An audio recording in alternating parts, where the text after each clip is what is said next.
सोने से पहले उसने अपने गुनूदगी में लिपटे शौहर को मुखातिब किया। सुने, फजर में उठाऊं आपको?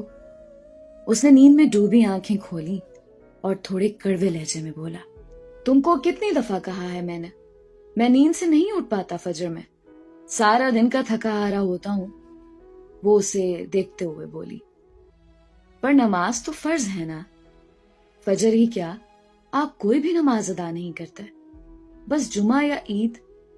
उसकी बात सुनकर वो झुंझलाकर बिस्तर पर बैठ गया और कहा, देखो तुम नमाज पढ़ती हो, मैं कभी नहीं टोकता, मगर ये बार बार मुझे मत लेक्चर दिया करो।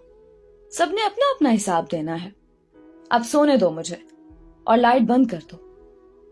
वो फिर बिस्तर पर लेट गया। अच्छा सुने, उसके फिर पुकारने पर उसका जब्त जवाब दे गया, एक बार कह दिया तो क्यों बहस कर रही हो बार बार। वो कुछ देर के तवक्कुफ के बाद बोली, नमाज का नहीं कह रही, दूसरी बात है। क्या? उसे समझ नहीं आ रही थी अब वो क्या पूछना चाह रही है। मुझे कल पैसों की जरूरत है, जो आपने दिए सब खत्म हो गए। सब खत्म हो गए? उसके लहजे में बला की हैरत थी। खुदा की बंदी, ऐसे कहां खर्च किए पैसे?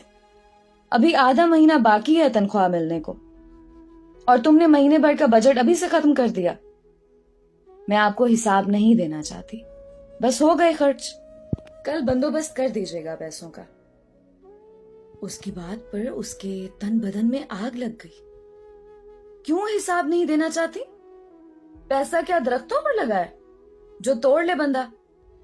ऐसा तो आज तक तुमने नहीं किया, फिर इस बार? कुछ भी हो, मुझे सारा हिसाब चाहिए।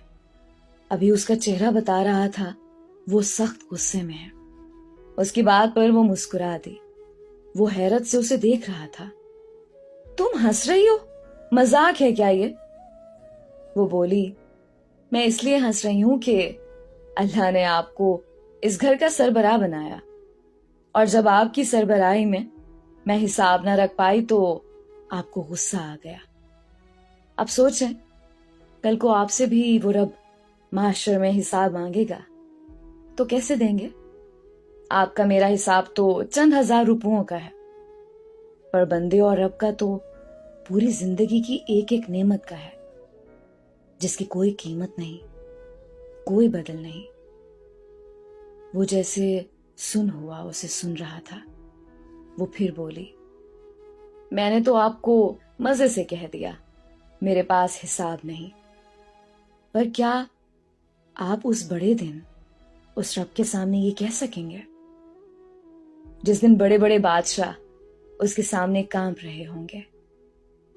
वो चुप हो चुका था, नजरें झुकाए, तसव्वुर में जैसे उस बड़े दिन के तसव्वुर से कांप रहा था। आप फिक्र ना करें, हर महीने की तरह इस बार भी पूरा हो जाएगा, कहीं खर्च नहीं हुए पैसे।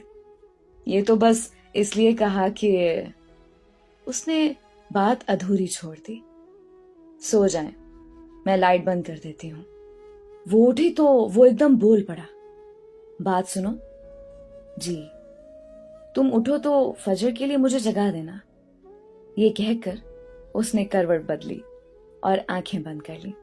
उसकी बीवी ने उसे मुस्कुरा कर देखा और बत्ती गुल कर दी।